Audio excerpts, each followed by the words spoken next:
সোনারপুর ছিল একটি ছোট্ট শান্ত গ্রাম। গরু, ছাগল, হাঁস মুরগি আর কিছু চাষাবাদ, এই ছিল গ্রামের মানুষের জীবিকা। এখানে বাস করত এক গরিব ও সৎ চাষি, নাম তার হরেকৃষ্ণ।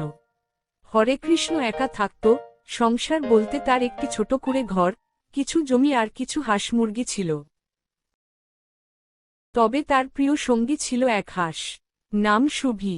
অন্য হাঁসেদের থেকে আলাদা ছিল সুভি, চোখে বুদ্ধির ঝিলিক, গলায় মিষ্টি সুর, আর মাঝে মাঝে সে এমন কিছু বলে ফেলত যা সাধারণ হাঁস বলতে পারে না।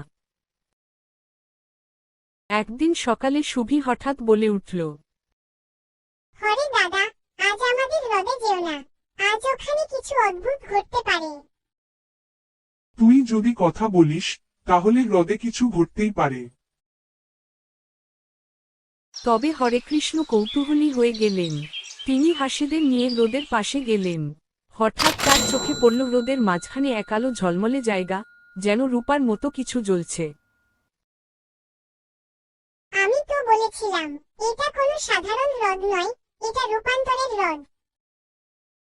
তুই এসব জানলি কি করে রে? আমি এক জাদু হাঁস। বহু বছর আগে এক পরী আমাকে এই রূপে পাঠিয়েছেন।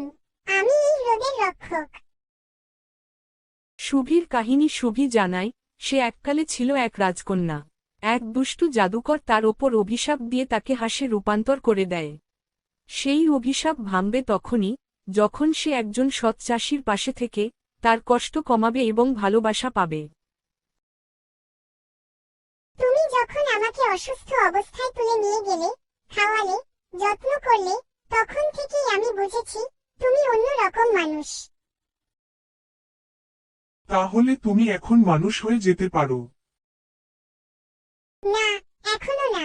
অভিশাপ ভাঙবে তখন, যখন তুমি কাউকে নিঃস্বার্থভাবে সাহায্য করবে আর হ্রদের জাদু একবার চালু হবে।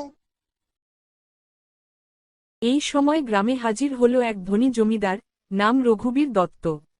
সে শুনেছে হরেকৃষ্ণের হ্রদে কিছু জাদু লুকানো আছে। সে চায় সেই হ্রদ কিনে সেখানে একটি বড় মাছের খামার করবে। এই হ্রদ এখন থেকে আমার। আমি সরকারের অনুমতি নিয়ে নিচ্ছি। এই হ্রদ আমার পূর্বপুরুষদের, এটা কারো ব্যক্তিগত সম্পত্তি নয়। তোমার কাছে কি দলিল আছে? না থাকলে কাল সকালেই উচ্ছেদ করব। হ্রদের জাদু সক্রিয় হয় রাতে। সুভি হরেকৃষ্ণকে বলল, তুমি যদি সত্যিই হ্রদকে রক্ষা করতে চাও, তাহলে কাল সকালে আমি তোমার হয়ে কিছু করব।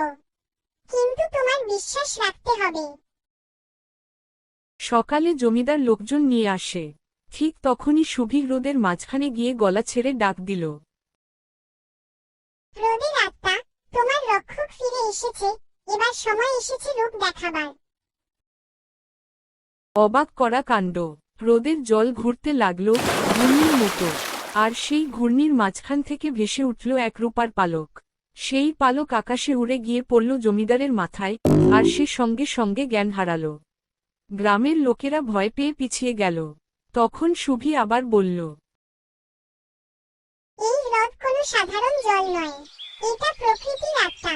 যারা সৎ, সেই এর কাছ থেকে আশীর্বাদ পায়, আর যারা লোভী, তারা শাস্তি পায়।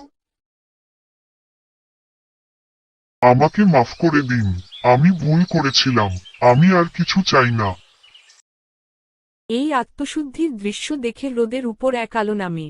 সুভি হঠাৎ কাঁপতে কাঁপতে বাতাসে উঠল, এবং এক ঝলক আলোয় পরিণত হয়ে গেল এক সুন্দরী নারী। তুমি তো। হ্যাঁ গো হরে দাদা, আমার অভিশাপ ভেঙেছে। তুমি শুধু আমার প্রাণ বাঁচাওনি, আমাকে মানুষ হিসেবে দেখেছ, ভালোবেসেছ। তোমার নিষ্ঠাই এই হ্রদ রক্ষা হয়েছে। রঘুবীর সেই দিন থেকেই বদলে যায়। হরেকৃষ্ণকে জমি লিখে দেয়।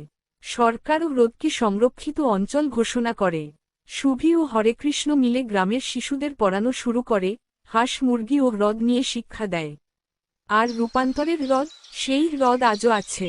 মাঝে মাঝে কেউ কেউ বলে, রাতে সেখানে এক সাদা হাঁস উড়ে যায়, হয়তো সুভির আত্মা এখনো পাহারা দেয় তাকে। you